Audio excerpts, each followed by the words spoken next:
They said I was heartless. They said I abandoned my family. They told their version of the story, loud, emotional, and one-sided. But here's what they didn't say. That I spent years being the silent solution. That I paid bills I didn't owe, cleaned up messes I didn't make, and carried burdens no one acknowledged. That every time I said yes, a little more of me disappeared. My name is Rachel. And this is not a story about revenge. It's a story about reclaiming your life. About choosing peace over obligation. About what happens when the good daughter finally stops answering the door. If you've ever felt invisible, used, or quietly erased, this story is for you. Welcome to ErasedMe, where we tell the stories that were never supposed to be told.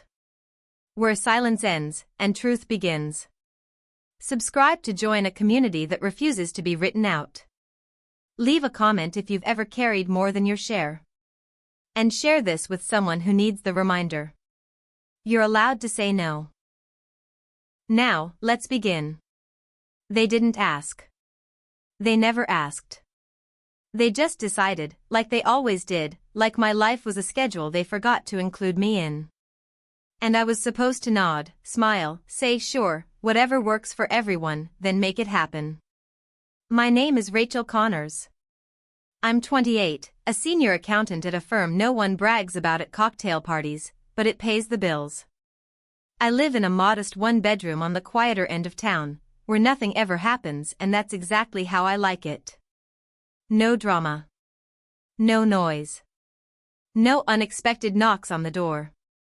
Everything I have, I built myself. My degree? Earned on scholarships and caffeine.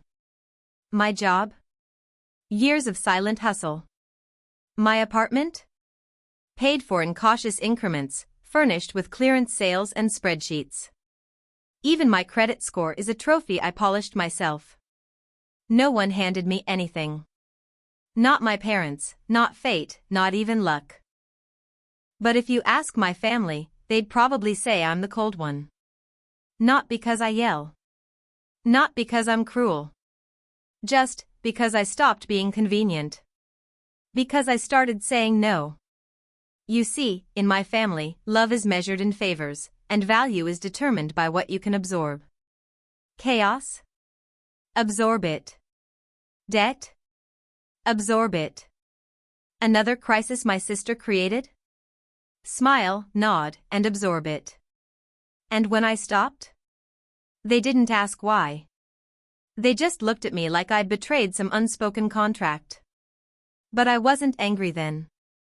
Not yet. I was just tired. And tired people? We don't explode. We disappear. Her name is Erin. 2 years older, a lifetime more reckless. Erin has always had a way of failing beautifully, like every mistake was just a storm that happened to her, never something she caused. Lost another job? The boss was toxic. Kicked out of an apartment? The roommates were jealous. Maxed out another credit card? She's doing her best. And my parents? They nod. They believe her. Every time. Carol and Frank, my mother and father, have built a second career out of enabling. They pivot, they patch, they make excuses like clockwork. And when they can't fix it themselves, they turn to me. Rachel, you're so stable. Rachel, you're lucky. Rachel, you can help. That's been my role for as long as I can remember. The fixer. The backup plan. The invisible foundation holding up someone else's house. When Erin's car got repossessed, I co-signed for a new one. She said she needed it for her new job. This one's different, she promised. She stopped going after 3 weeks. I made the payments. When the mortgage was overdue, and Mom called me sobbing, I wired $2,000 the next morning. No one mentioned it again. At Christmas, they gave me a mug that said "World's Best Daughter." I almost laughed. When Erin got her first DUI, Dad asked me to keep it quiet. I paid for the lawyer. When she got another one a year later and I said no, Mom said I didn't understand what it meant to love someone. Because in their eyes, love meant sacrifice. Mine. And every time I hesitated, every time I questioned the math of always giving more than I had, they looked at me like I was the one falling short. Like I was the problem. But here's the thing no one tells you, when you're always the solution, they stop seeing you as a person. You become a service. Sunday dinners had a rhythm. Same casserole. Same strained smiles. Same quiet tension smothered under layers of politeness. That night, it felt rehearsed. Mom greeted me at the door with a smile too wide to be real. "You look thin, sweetheart. Are you eating enough?" Her voice was honey-coated concern, the kind that always came before a favor. Dad gave me a distracted "Hey, kiddo," already half checked out. Erin was at the table, scrolling through her phone like a teenager waiting out detention. She didn't even glance up. I knew the signs. When Mom got sugary sweet and Dad went silent, it meant they were about to drop something they knew I wouldn't like. And this time? It was big. We made it through the salad. Mom complimented the weather like it was a personal achievement. Dad kept topping off his drink. Erin picked at her food like it might bite back. Then Mom set down her fork, folded her hands neatly on the table, and smiled, tight and practiced. "Rachel," she began, "we've been talking." "Oh, here it comes. Erin's had a rough time lately, and, well, she's going to be moving in with you for a little while." Just like that. No warning. No discussion. She said it like she was offering me a second helping of potatoes. I paused. They were waiting for me to argue, expecting it, even. They needed me to push back so they could call me selfish. So they could sigh and say, "We're just trying to help Erin." I looked at Erin. She glanced up, just for a second, then dropped her eyes. Dad cleared his throat, already bracing. And then I smiled. "Of course," I said, light as air. "If it helps Erin get back on her feet, I don't see why not." The silence was immediate. Mom blinked. Dad exhaled. Erin smirked. None of them noticed the way I went still after that. Because what they didn't know, what they never thought to ask, was that I hadn't lived in that apartment for weeks. And I had no intention of letting any of them move into a place that no longer existed. I didn't wake up one day and decide to lie to my family. It happened slowly. Like water carving through stone, years of quiet disappointments, guilt-laced phone calls, and thankless sacrifices that were filed away like they never happened. I learned early that in my family, survival came with strings.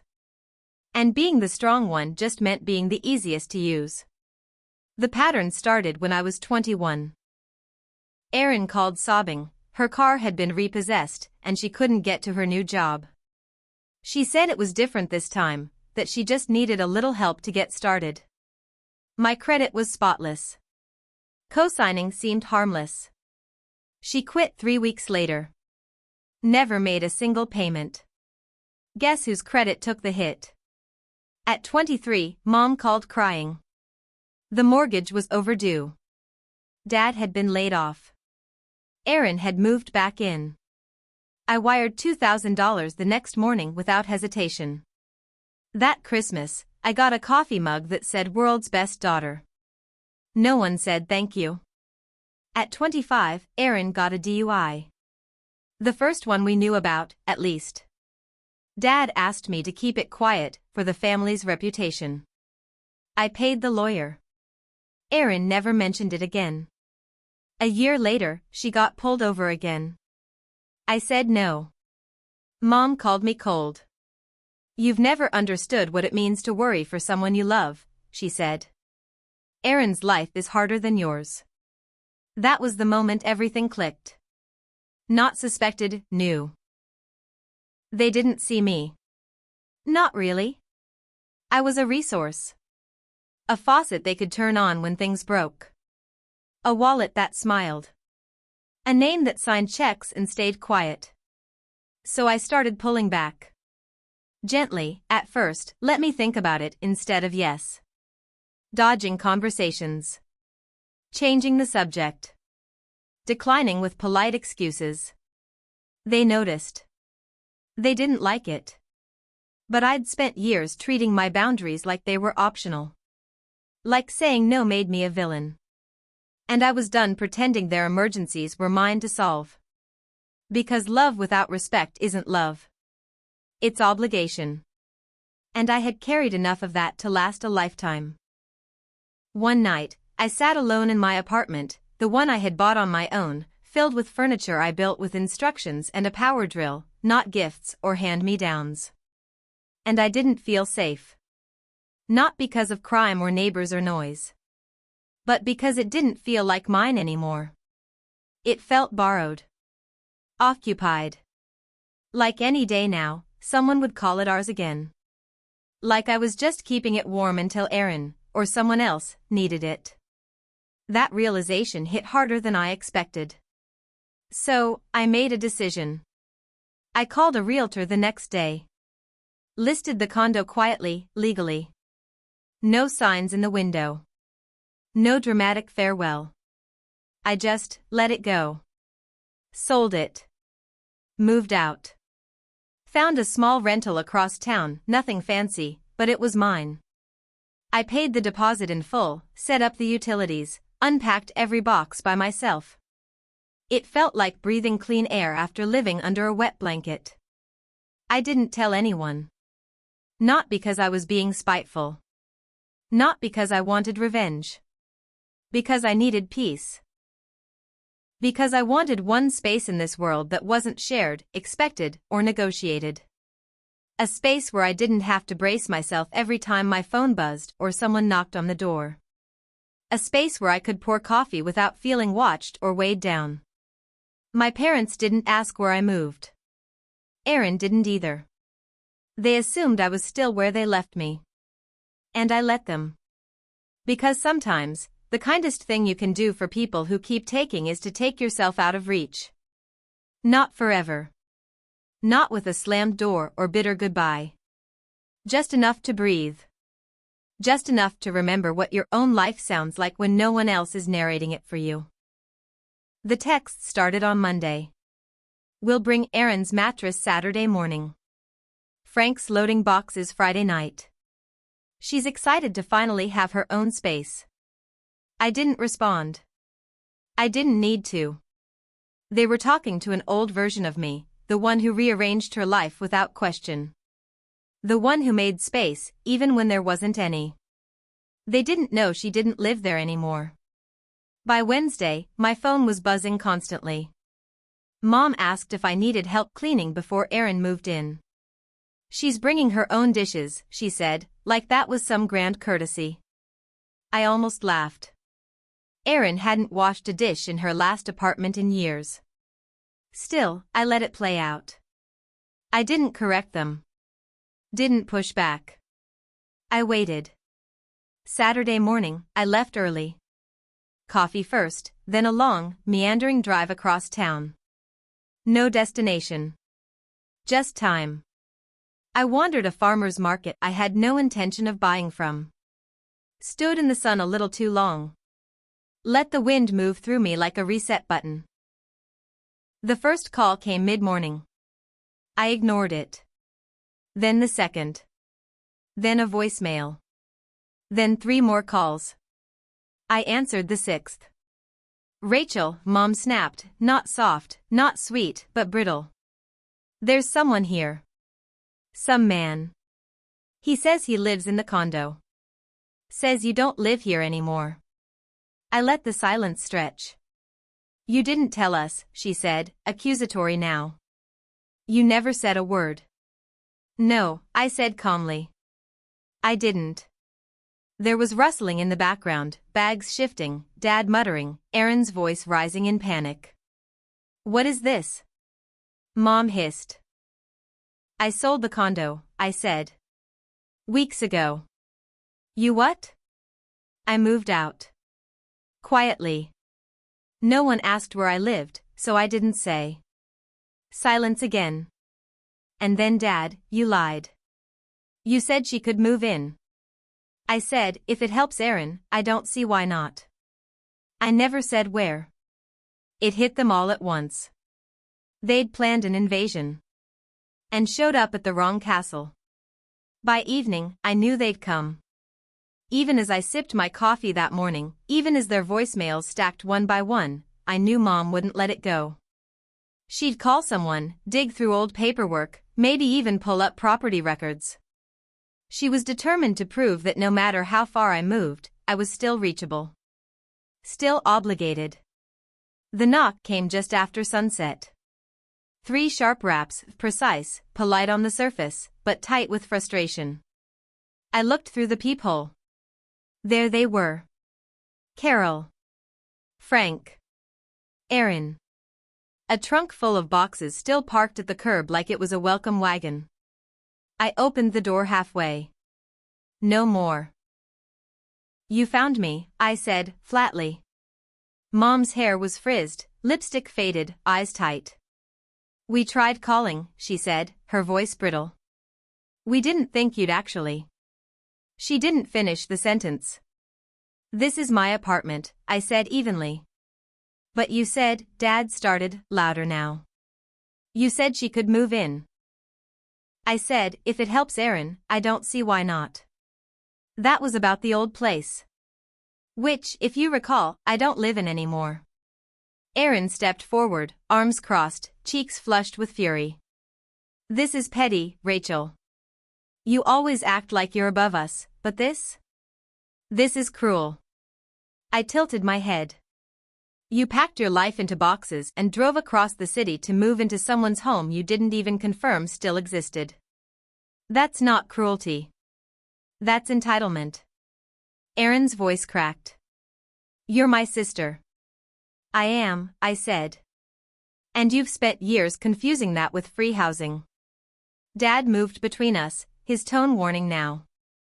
Enough, Rachel. We're not leaving. We've put up with a lot from you. You owe this to your sister. There it was. Oh. As if every bill I paid, every sleepless night I carried their mess, had all been written into some silent contract I never signed. I stepped back. Picked up my phone. What are you doing? Mom asked, narrowing her eyes. I didn't answer. I dialed. 3 rings. Then, 911, what's your emergency? My family is outside my apartment, I said calmly. They're not on the lease. They weren't invited. I'd like to report trespassing. Erin's mouth fell open. Dad swore under his breath. Mom looked like I'd slapped her. Rachel, she whispered, almost pleading. You're calling the police on your own family? I asked you to leave, I said, still steady. You didn't. The dispatcher asked for my address. I gave it. Erin's voice cracked with rage. This is going to ruin everything. Do you even know what people will say about you? Yes, I said. They'll say I finally stopped opening my door. Mom blinked, stunned. Her voice dropped to something small. You used to be kind. You used to notice when I was hurting. The silence that followed was heavy. It wasn't empty, it was full. Full of every ignored boundary. Every yes I gave when I wanted to scream no. Every time I swallowed my feelings just to keep the peace. The patrol car pulled up 10 minutes later. A young officer stepped out, calm, professional, hand resting near her belt. Evening, she said. We received a call about a trespassing issue. That was me, I nodded. She looked over at my family, still standing by the curb, boxes at their feet. Ma'am, sir, she said to my parents. I'm going to have to ask you to leave the premises. Dad sputtered. She's our daughter. This is a family matter. And this is her residence, the officer replied. Which you are not allowed to enter or occupy without permission. Erin looked like she might cry. Or scream. Or both. You're going to regret this, Rachel. No, I said quietly. I've regretted almost everything, until now. The next morning, I woke up to 12 missed calls. 5 from Mom. 2 from Dad. The rest were unknown numbers, cousins, probably. Or distant relatives I hadn't spoken to since high school. Then came the texts. Why would you do this to your own sister? Your mom is devastated. Erin is sleeping in her car. Is that what you wanted? I didn't reply. I just scrolled. Eventually, I found it, a Facebook post. Public. 3 paragraphs. Heartbreak emojis. A photo of Erin as a toddler, smiling with jelly on her cheeks. We raised both our daughters to care for each other, the caption read, but one of them has forgotten what that means. Hundreds of likes. Dozens of comments. People I hadn't seen since I was 12 calling me selfish. Cold. Entitled. It wasn't new. Just louder. I stared at the screen for a long time. Then, for the first time in my life, I posted back. No hashtags. No fanfare. Just screenshots. The $2,000 wire for the mortgage. My name on Erin's car loan. And the collections notice that followed. The DUI lawyer invoice with my card info. A saved message from Erin, calling me a boring robot for not letting her crash on my couch. And finally, one quiet sentence. I didn't abandon my family. I just stopped volunteering for emotional debt. Then I turned off my phone. Not because I was afraid. But because for the first time in years, I didn't need to explain myself. For older generations, especially, this story may stir something deep. Perhaps you've given more than you had. Perhaps you've stayed silent for the sake of peace. But Rachel's journey reminds us that setting boundaries is not cruelty, it's clarity. It's saying, I matter, too. It is never too late to choose peace over performance. To reclaim your time, your space, your voice. Sometimes, the bravest act is not con. If this story touched you, if it reminded you of your own moments of quiet strength or made you think differently about your role in your family, I invite you to join our community. Subscribe to the CH, leave a comment below. Yo! Together, let's create space where boundaries are honored and healing begins.